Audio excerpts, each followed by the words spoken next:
Romanos capítulo 3, versículo 23, está escrito assim: porque todos pecaram e destituídos estão da glória de Deus, sendo justificados gratuitamente pela sua graça, pela redenção que há em Cristo Jesus. Irmãos, esta é a condição em que eu e que você estávamos. Nós pecamos. E nós estávamos afastados de Deus. Fomos destituídos da glória dele através do pecado que entrou na terra através de Adão. Em Gênesis nós vemos Caim. E a Bíblia diz que quando Caim matou o seu irmão, ele imediatamente se retirou da presença de Deus. Isso me faz entender que nos dias de hoje existem esses dois tipos de pessoas na terra. Aqueles que estão se retirando da presença de Deus. Mas na própria genealogia ali, na descendência de um irmão que matou o seu próprio irmão, nós vemos Sete sendo levantado. E Sete foi aquele que invocou o nome do Senhor. Então existe um tipo de gente que está invocando o nome do Senhor sobre a terra nos dias de hoje. Existe um tipo de gente que está se retirando, mas existe um tipo de pessoa que está invocando o nome do Senhor sobre a sua cidade, sobre a sua casa, sobre a sua nação. E quando eu olho para o livro de Gênesis, eu vejo e me lembro também de um pacto, de uma aliança que Deus fez com Abraão. Eu não sei se vocês sabem, mas naquele tempo, as alianças, os pactos de alianças, eles eram um momento muito forte. Eu quero dar um exemplo aqui. O Ivandro está por aí ou ele está lá dentro? Ivandro, vem aqui. Irmãos, eu me apaixonei pelo Ivandro. Se vocês me permitirem, eu vou levar ele para o Brasil. Estou brincando. Eu me apaixonei por esse homem. Mas eu quero fazer um exemplo aqui para vocês entenderem como era feito um pacto naquele tempo. Em um momento onde eles iriam estabelecer uma aliança, eles ficavam de costas um para o outro e eles faziam um círculo no chão. E eles viravam de frente um para o outro, pode virar de frente para mim. Eles pegavam um animal, partiam esse animal ao meio e colocavam no centro desse círculo. Enquanto eu olhava para o Ivandro, eu estaria liberando palavras de fidelidade à aliança que eu estaria estabelecendo com ele. Então eu iria começar a liberar palavras de fidelidade. Ivandro, eu honro a sua família e prometo ser fiel a você até o meu último dia na terra. E eles olhavam para aquele animal que estava partido ao meio, nesse momento de pacto, de uma aliança. E eles apontavam para o animal e declaravam que se ambas as partes quebrassem uma palavra sequer dita naquele pacto, eles olhavam para o animal e eles declaravam para o outro: que aconteça comigo o que aconteceu com esse animal. Então o momento de um pacto, de uma aliança, era muito séria. Obrigado, querido. Era uma aliança inquebrável. E em Gênesis 15 nós vemos Deus estabelecendo uma aliança com Abraão. Imagine isso, irmãos. Quantas vezes eu e você, nós não conseguimos cumprir com as nossas palavras? Quantas vezes nós erramos? Quantas vezes nós falhamos? Quantas vezes nós prometemos algo e não conseguimos cumprir? E aí imagine Deus, o Criador de todas as coisas, vindo para um momento como esse, com um homem pecador, com um homem que é falho, Abraão. Qual era a probabilidade, irmãos, de Abraão não cumprir com a sua palavra? Era muito grande, porque nós homens, nós somos falhos. E Gênesis diz que Abraão foi tomado por um sono e ele dorme. Então veio um fogo e passou sobre os animais que estavam mortos naquele pacto, e passou sobre eles, e uma aliança foi estabelecida. Mas para que essa aliança perpétua, para que essa aliança inquebrável fosse estabelecida, era necessário que um homem nascesse. Para que essa aliança não pudesse mais ser quebrada através do pecado que entrou na terra, através de um homem que decidiu viver em desobediência, através de um homem que desobedeceu a Deus, era necessário que um outro homem nascesse, e que esse homem viesse estabelecer novamente essa aliança, e que esse homem viesse reconectar os filhos de Deus ao reino do seu Pai. E eu quero que você abra a sua Bíblia no livro de Mateus, capítulo 1.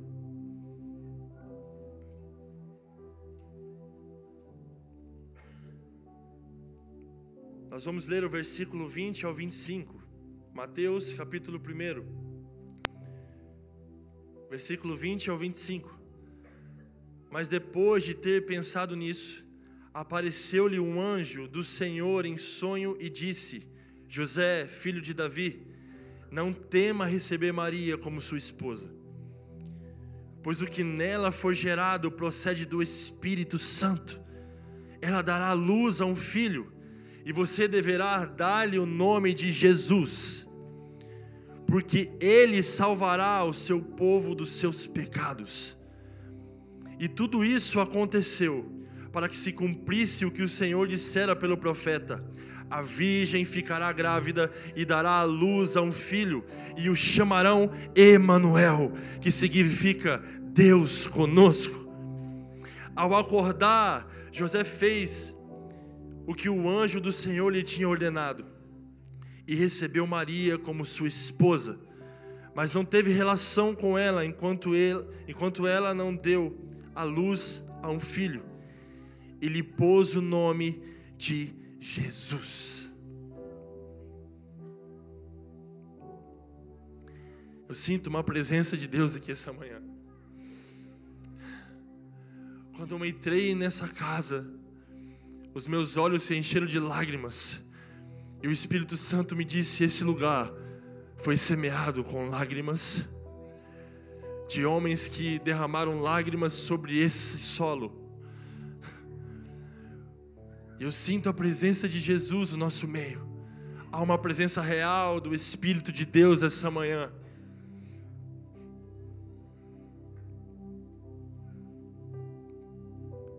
Portanto, quem é o Jesus do Natal? Quem é o Jesus que nasceu?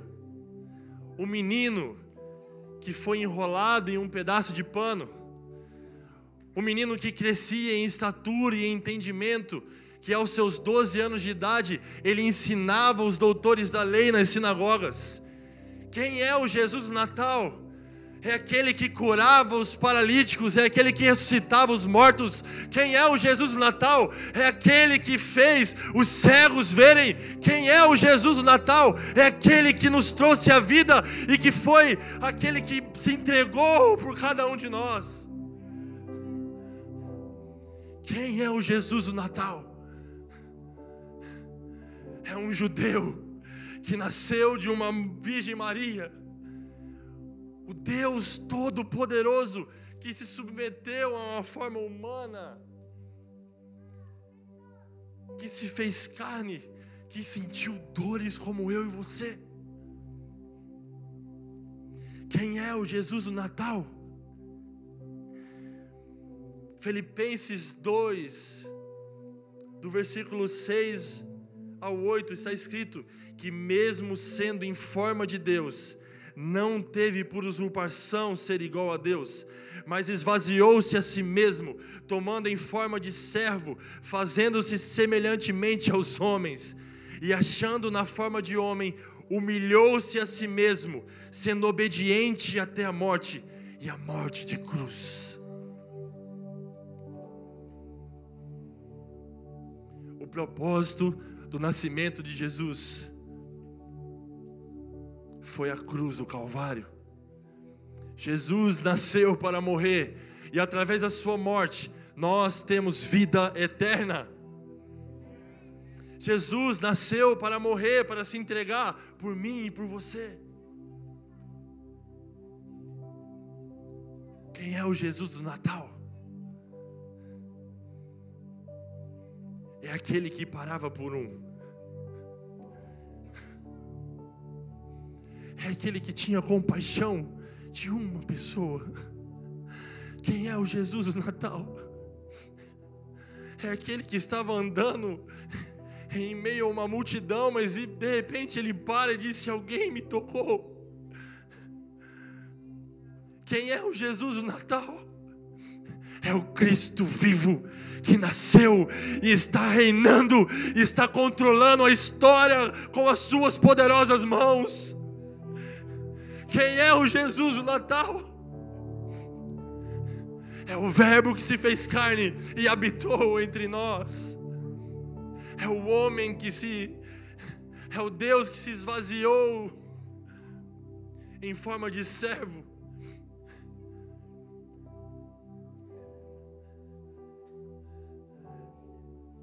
É o Jesus de Nazaré que lavou os pés dos seus discípulos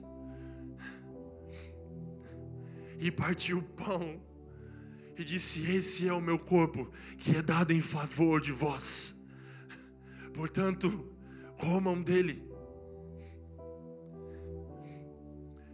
Eu estou muito tocado, pastor Sete, de estar aqui nessa manhã, porque quando eu perguntei para minha família, pastor Sam, é o nome dele? Jim, pastor Jim, Jesus me trouxe aqui essa manhã. Quando eu perguntei para minha família de onde vocês eram, e eu descobri que vocês são americanos, Jesus me fez lembrar de algo. Há muitos anos atrás, alguns americanos foram lá no Brasil, no meu estado, Mato Grosso, que é um estado muito longe, no meio de uma fazenda. Eles desceram um avião, e através disso, a minha mãe, ela conheceu a Jesus. Criança, ela conheceu a Jesus. E eles estabeleceram uma igreja lá. E através disso hoje eu sou um pastor, eu sou um missionário. Através disso hoje nós temos missionários na família. E eu quero honrar aquilo que vocês americanos fizeram por nós.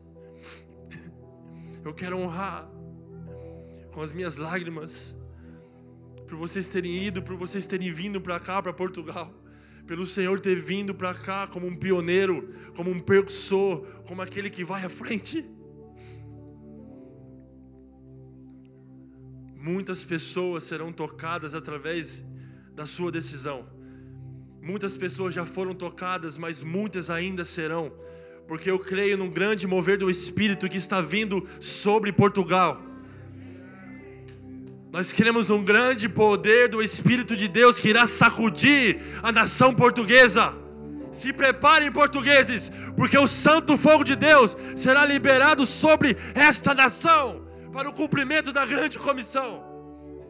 E eu não estou falando para vocês de algo que eu não tenho vivido, porque lá em Maceió nós estamos perdendo o controle das reuniões, porque o Santo Espírito de Deus tem tomado as reuniões, e muitas pessoas não têm conseguido mais ir embora, de tamanha presença de Deus no nosso meio. Se preparem para perder o controle. Se preparem para que Jesus entre e tome vocês e encham vocês do Espírito dele. Se preparem, portugueses. Sabe, pastor Sete, eu estava lá há poucos dias, há meses atrás, na nossa igreja local, e estávamos sob uma presença do Espírito de Deus na reunião, mas era decreto. Tinha um momento que ninguém podia mais transitar nas ruas, porque senão ele seria preso pela polícia. Eu estava preocupado, eu olhava no relógio e eu falei: meu Deus, eu preciso terminar a reunião, porque se esses irmãos saírem no horário que não é mais permitido, a polícia pode repreender eles. Só que o Jesus estava movendo naquela reunião. Eu fui, peguei o microfone e encerrei a reunião. Eu tenho esse costume, pastor Sete, de correr lá para a porta, porque eu gosto de cumprimentar, abraçar as pessoas. E eu corri e fui para a porta. E eu fiquei parado. E nenhuma pessoa saiu. E eu fiquei um pouco sem graça lá fora, sozinho. Ninguém saiu da igreja. E aí eu voltei de fininho. E quando eu entrei, elas estavam tomadas pelo Espírito de Deus. Havia uma nuvem de glória naquele lugar. E as pessoas estavam tomadas, elas queriam Deus, elas queriam Jesus. E eu rapidamente entrei, me lancei prostrado ao altar, e nós ficamos ali. Eu não me lembro qual foi a hora que nós fomos embora daquele dia. Nós estamos vivendo isso em Maceió, Alagoas. O Espírito de Deus tem tomado as reuniões. E nós temos entendido que quando Ele chega, irmãos, nós perdemos o controle de tudo. Nós perdemos o controle de tudo. Quem é o Jesus do Natal? É aquele que nasceu e que se entregou por cada um de nós. Quando nós vemos Lucas capítulo 9, no versículo 31, Jesus está no monte da transfiguração, e os céus se abrem sobre ele, e ali descem Moisés e Elias, Moisés representando a lei, Elias representando os profetas. Está lá Jesus, Pedro, Tiago e João. E sabe qual foi a pauta daquela reunião? Naquele momento, naquele monte? A pauta apontava e sinalizava o envio de Jesus para a cruz. Essa foi a pauta dessa reunião no Monte da Transfiguração.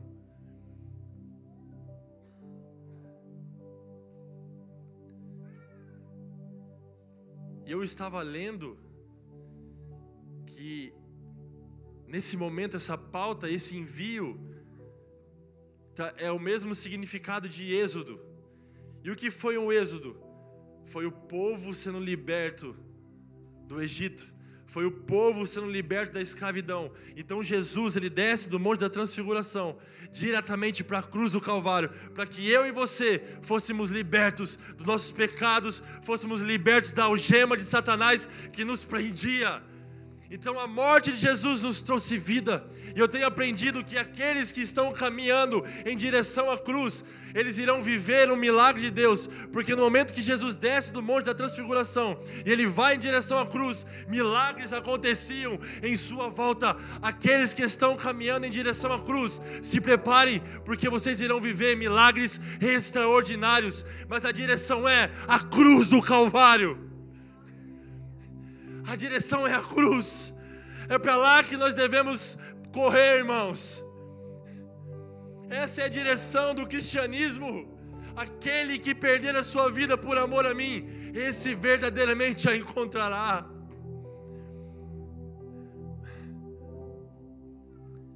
Nós só perderemos a nossa vida se nós decidirmos vivermos para nós mesmos.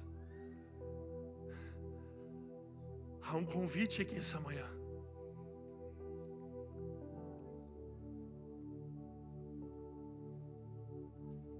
De homens que estão se retirando da presença, mas de homens que estão invocando a presença de Jesus.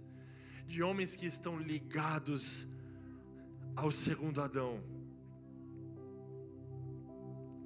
E sabe qual foi a diferença do primeiro Adão para o segundo? É que o primeiro Adão, ele decidiu desobedecer a Deus.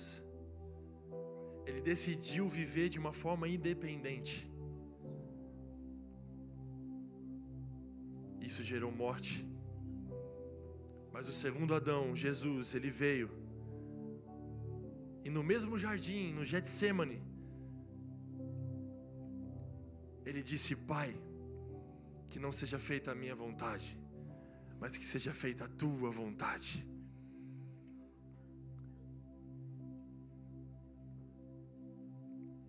Será que existe alguém aqui essa manhã que irá dizer assim: Pai, que não seja feita a minha vontade, mas que seja feita a tua vontade? Que não sejam os meus planos e os meus sonhos, mas que sejam os teus planos e os teus sonhos sobre mim. Porque a igreja dos últimos dias, ela será uma igreja radical. O que será uma igreja radical?